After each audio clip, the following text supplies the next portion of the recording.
YouTubers and Tubets. I'm here with my friend Paul, and thanks for coming on. Welcome. And we're here for a number of reasons. Number one, we're going to shamelessly promote Paul's new channel, as we always do here.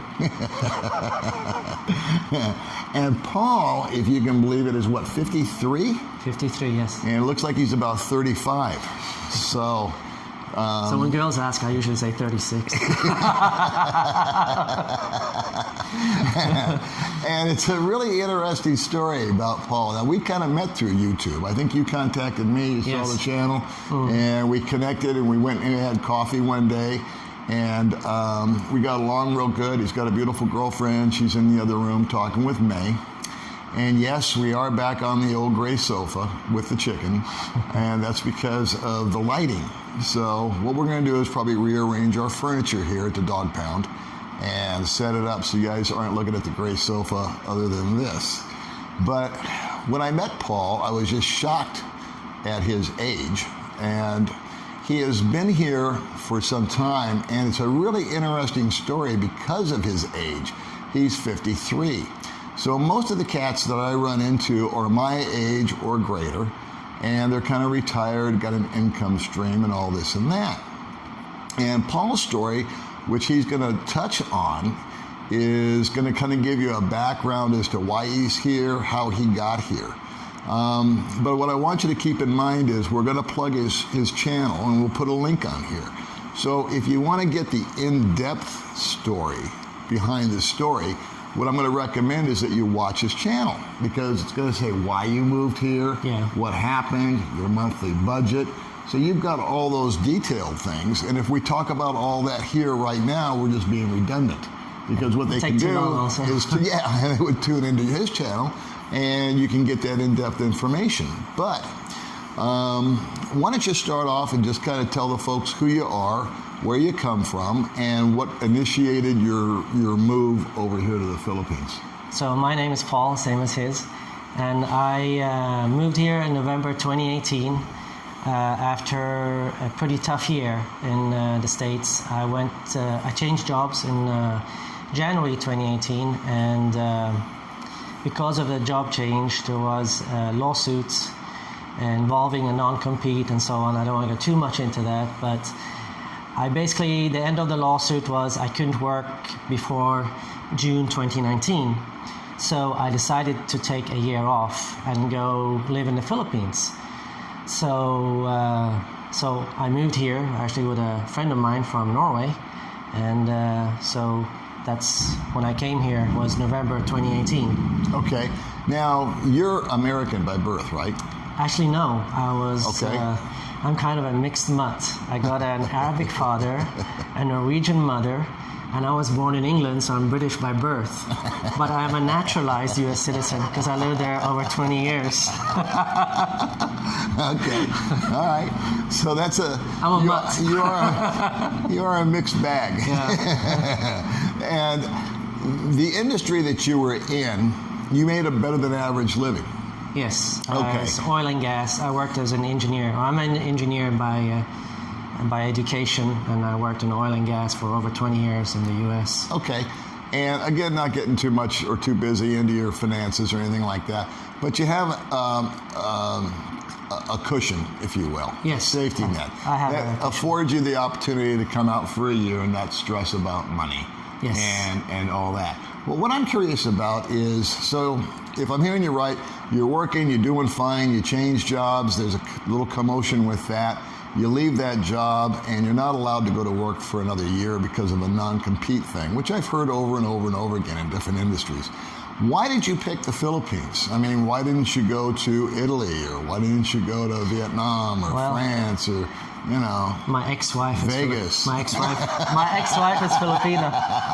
Oh, your ex-wife? Yeah, she's Filipina. Filipina. So the first time I came here was in 2005. Oh, so you're not a stranger to here. This wasn't like your first time. Hey, I didn't know that. So this is not the first time you've landed on our soil, huh? No. I've been here a few times, and my ex-wife is a Filipina, so I knew about the Philippines, and I loved it here. I've been here a few times and I loved it, and I decided why not spend a year, because coming here on vacation for 3-4 weeks is one thing. Living in a place is a different thing, because typically when you go on vacation, you only see the wonderful sides of a country. Yeah. When you live in a place, you Yeah. see the negatives. So for me, it was going to be like a trial year to see if this is really the place I wanted to retire in the future. That's awesome. But then, while I was here, I was thinking about life, thinking about what I wanted to do, and I have a best friend who's Norwegian, and he's your age, 62, and we sat down and talked about finances and everything, and I went through my finances, and I realized I have more than enough to retire for the rest of my life. Okay. And he started talking about the good years, and I asked him, what do you mean by the good years? And he's like, well, those are the years where you can actually do stuff, like you can go hiking, you can go scuba diving, you can go on long motorbike rides, etc.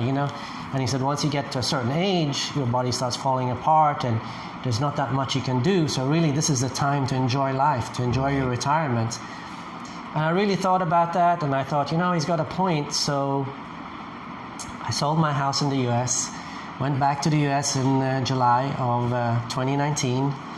And those were very, very stressful month. That was a very stressful month because I had 20 years of stuff, and you just don't even realize how much stuff you have till you're trying to sell it, and you think, why the hell did I buy all this shit? Or better yet, why did I keep it? Well, you keep it because my house in the States was, 3,000 square feet or 300 square meters, and I got a big loft, and you just stuff it in there because you think to yourself, maybe I'll use it one day, right? Right. But then you got to get rid of it. I've had it so much. But, it's... there's probably 1,000 guys right now going, that's me. That's me. Why do I have all this shit? What is all this crap? So it was stressful. What was stressful about it? I mean, was it stressful because you were partying with stuff? Was it stressful because it was hectic? Actually, that's the thing. For me, most of the stuff meant nothing. But there are certain things, like... I had stuff from Spain where my mom lives, and I knew I'd become a minimalist, so I knew I wasn't going to keep it. Yeah. So I either gave away stuff or sold it. And when I did it, it really didn't affect me. It was like after I came back to the Philippines that I noticed that I had stress in the form of not sleeping. Because before I left to the US, I slept like a baby. But for 8 months after I came back to the Philippines, I had stress. And I think it was like parting with my life in the U.S., like what I'd done for 20 years, giving it all up, giving all the material stuff up. Yeah. And I didn't really think about it. It wasn't like consciously thinking about it, but something was going on in my subconscious. Until this day, I don't even understand it. Yeah. Because, I'll go to bed and I feel good about everything, and I still have a hard time sleeping, so. Yeah. But now it's kind of reverting back to the old when I'm sleeping. Not as good as before, but I'm still sleeping good. So it's things are getting back to normal. Sure. Well, I left behind in the States pictures of like when I was in grade school and stuff like that. And it's sort of like blown to the wind. And I'm no Dr. Phil, but I think that it's sort of like a subliminal separation anxiety that you may suffer, I think so. Why? Because it's not really the stuff.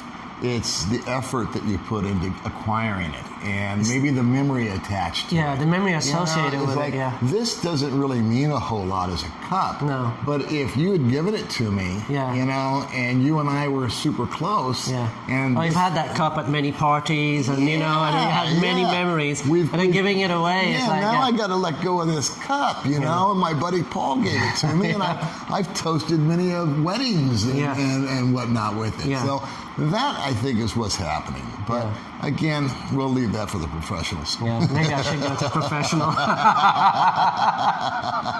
Get a psychologist to figure out what's going on in the back of my head. So you're here now. You've been here, I think, a total of 20 months. 20 months, And it was actually intended, I guess, you want to make God laugh, tell him your plans, I always say.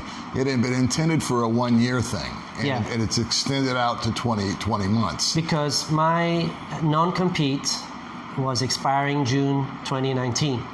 So my plan was actually to go back to the oil and gas industry, go back to the US May, June, July, August, around that time space, start applying for work and all that. But then, like I said, I kind of made that decision where I told myself, I'm not going back to work. I don't want that stress, because people haven't worked in the oil and gas industry don't realize you work a lot of hours. Yeah, I mean, we're talking, part of my career, people won't believe me, but I worked 80 to 100 hours a week in part of my career. But the last few years, I probably worked 60 hours a week, 70 hours a week, which seemed like a vacation.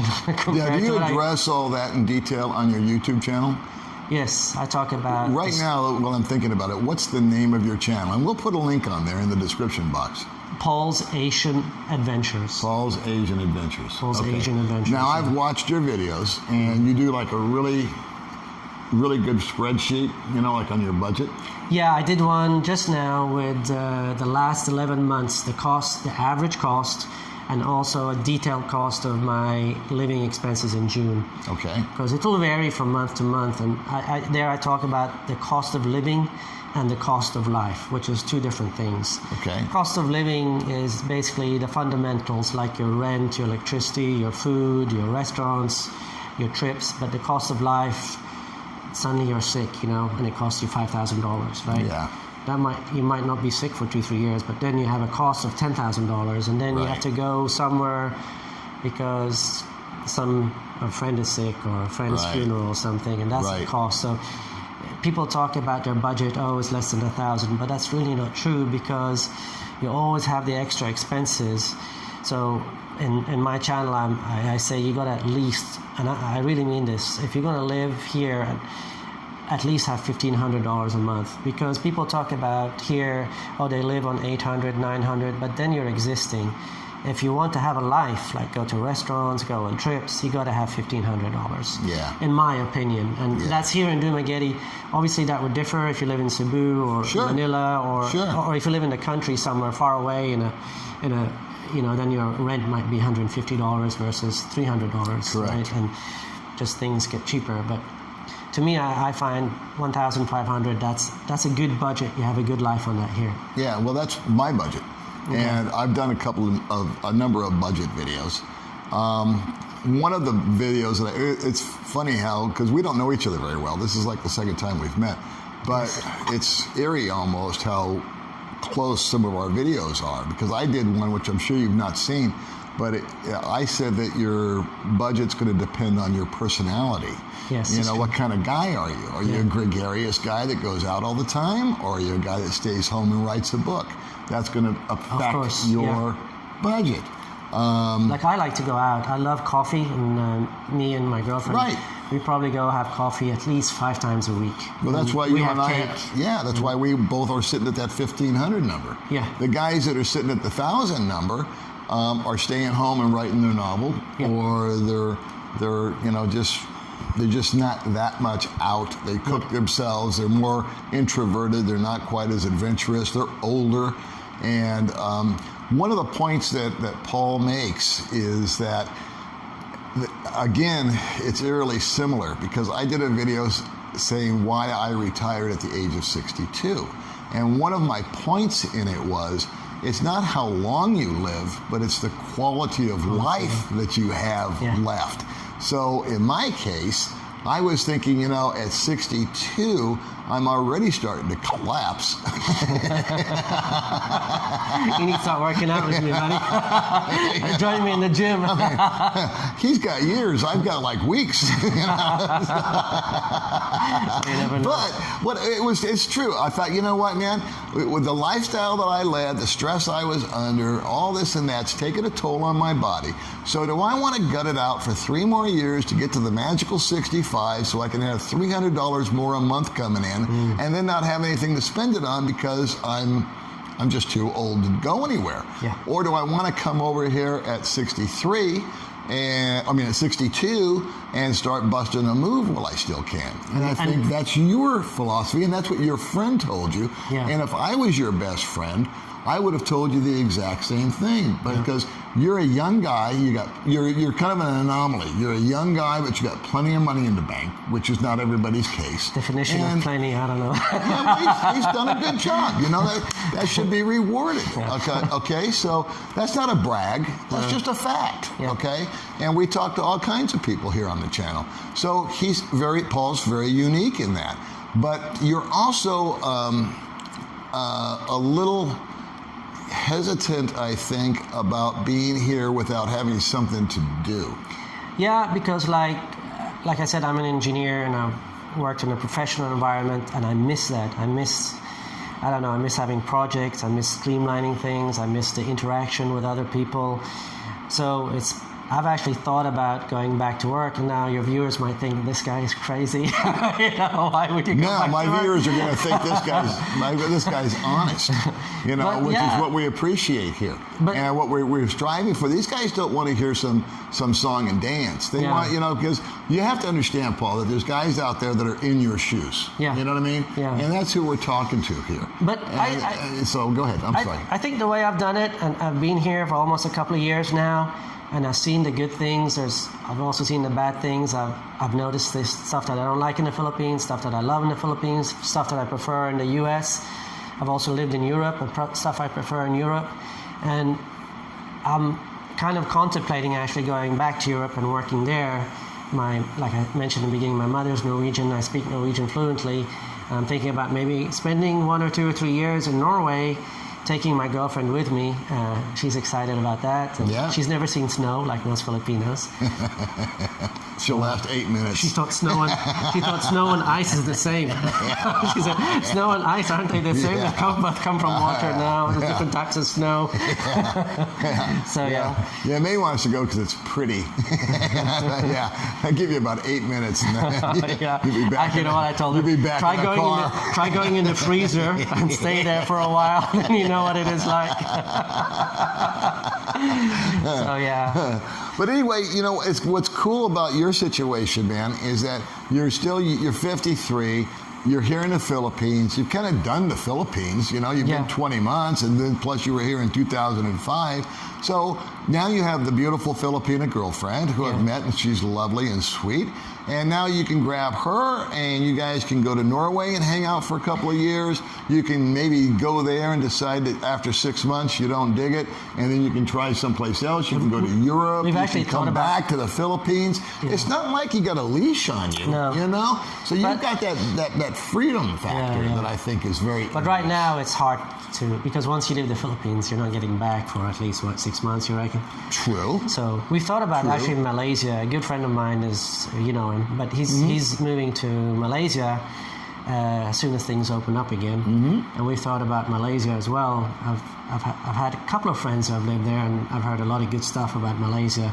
The infrastructure is much better than here. The food is better. The cost of living is about the same, maybe a bit cheaper. So we thought about trying that too. And like you said, there's really nothing holding me back here. It's like I don't have to be here. But don't get me wrong, I enjoy the Philippines. It's just, I've been here 20 months, and I thought maybe I'll try something different.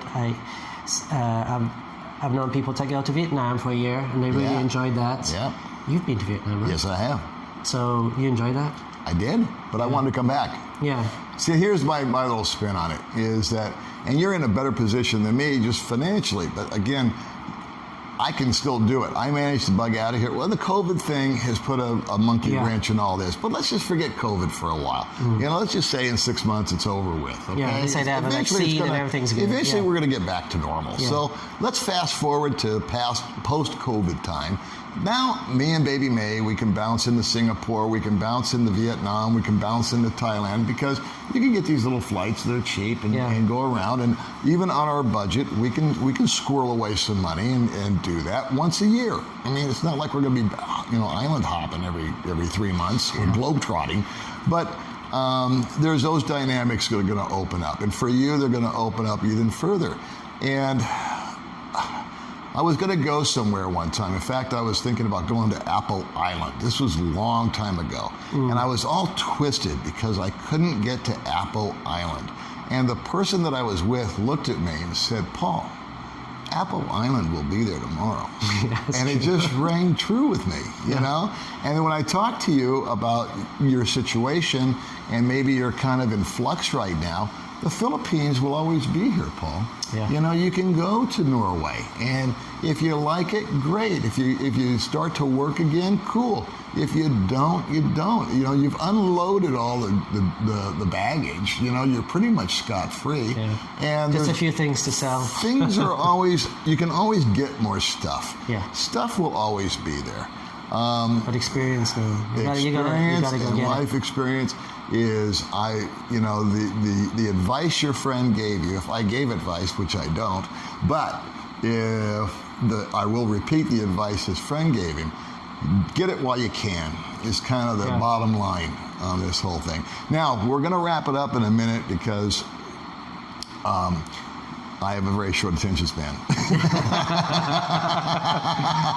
But there is a great story I want you to tell about the time you got arrested. Oh, yeah. This is the best. I begged, he's got a mug shot. I said, you got to give me this mug shot. He said, there's no way I'm giving you my mug shot because you'll post it. I said, you're damn right I will. It's a great shot. I want to get arrested. I want a mug shot holding the thing here in the Philippines. But he's got a great story. I want you to end it on that. Well, as you know, I like to work out. Yeah. I like to stay in shape. So during the quarantine, the gym was closed. Everything is closed. So the only possibility of working out is either at home or walking. So I decided to go walking, you know. But it was actually forbid to go walking. God knows why. It's like they think the virus is in the air or something. But even with mask, we weren't allowed to go walking, right? Only stay at home. Yeah. So we went walking, and this van pulls up, me and my best friend and another friend, and this van pulls up, and this guy jumps out with a machine gun. And he says, you three in the van. Now, the guy with the machine gun versus me with nothing, I was like, I've got to listen to this guy with the machine gun. So I went in the van, and they took us to the police station in Bacong. But actually, they were so nice there. Yeah. And then the policewomen there were flirting with me, asking if I was single. And even though I wasn't, I said yes because I'm hoping they let me go faster. Now, your two buddies were with you when they get arrested too? Yeah. Okay, so what happened is they put you in the van, they took you down to the police station, and they took your picture kind of deal? They took our picture. Babe, can I have my phone?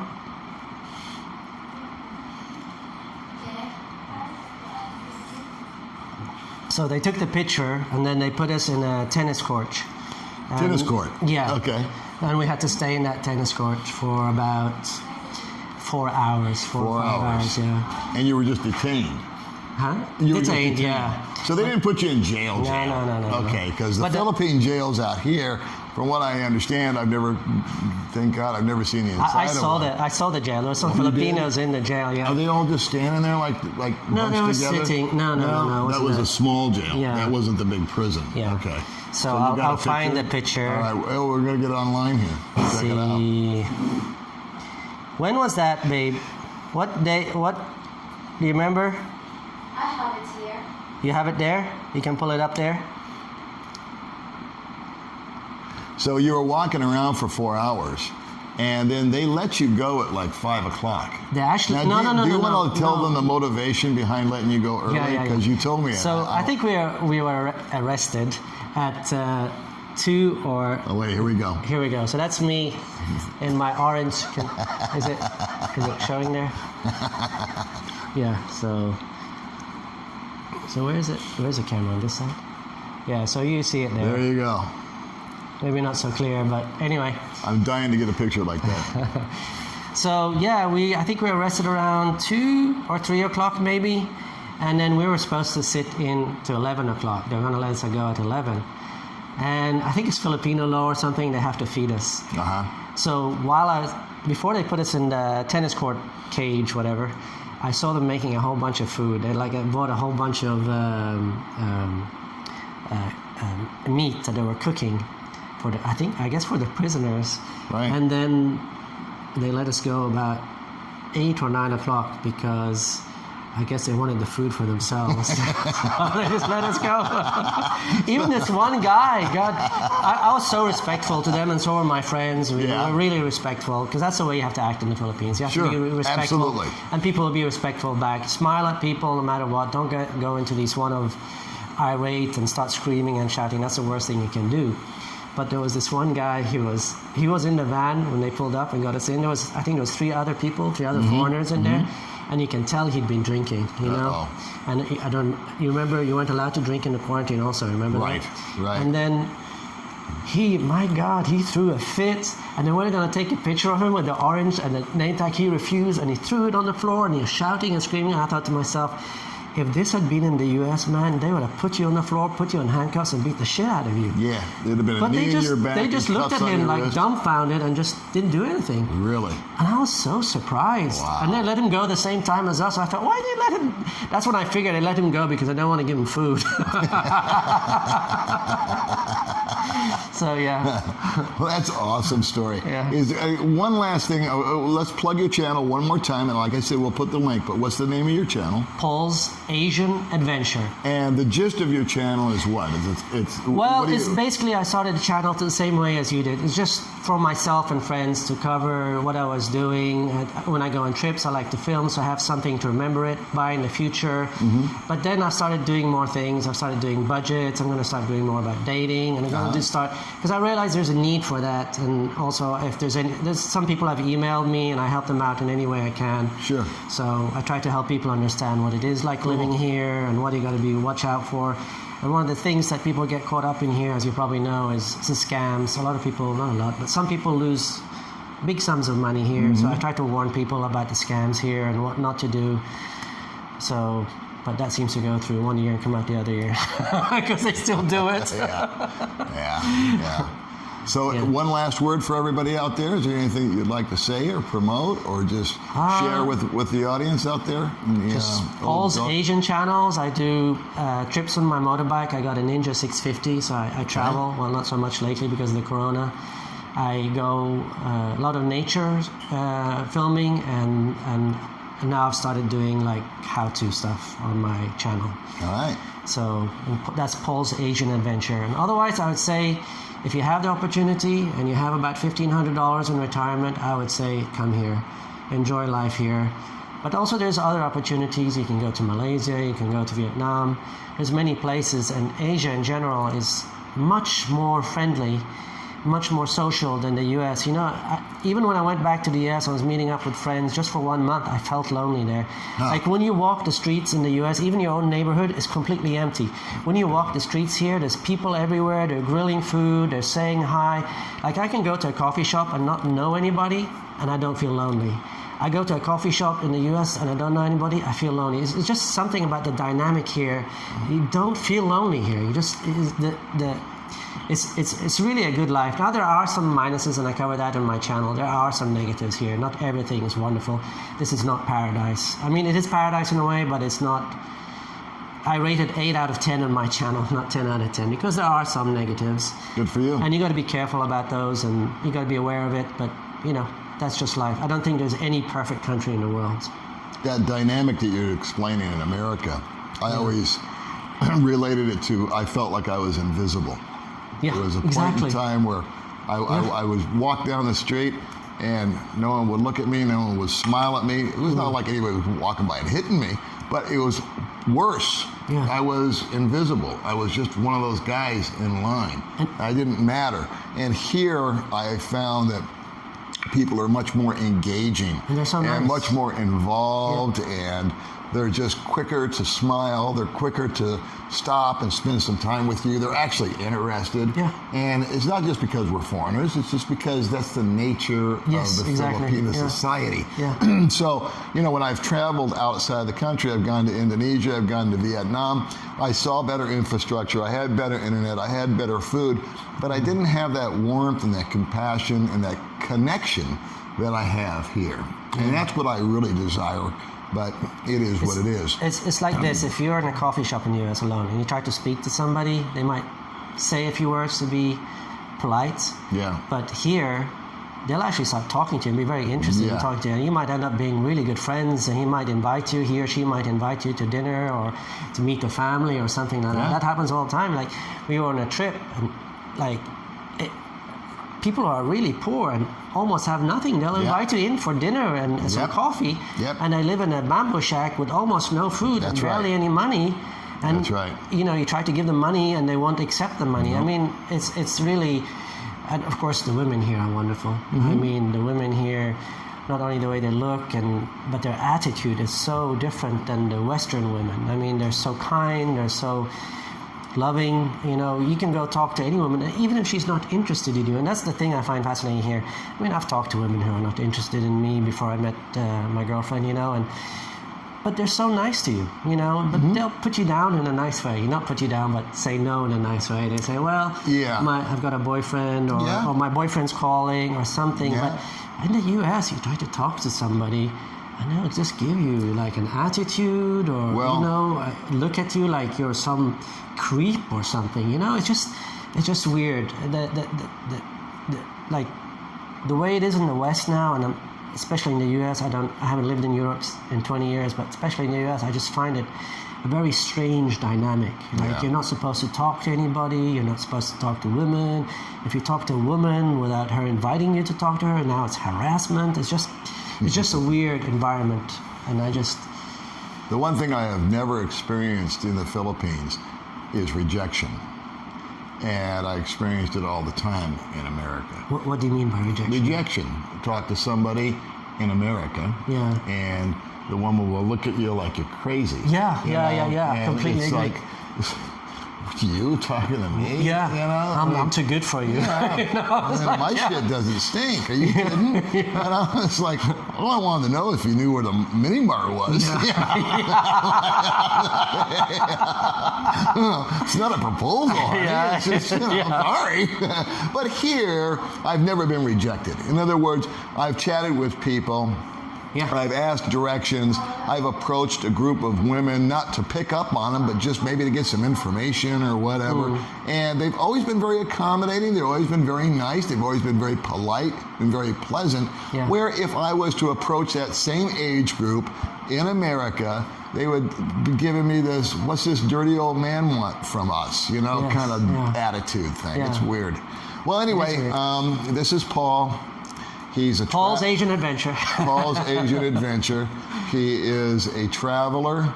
He is a new YouTuber, and I'm proud to say he's my new friend that is an ex-convict. You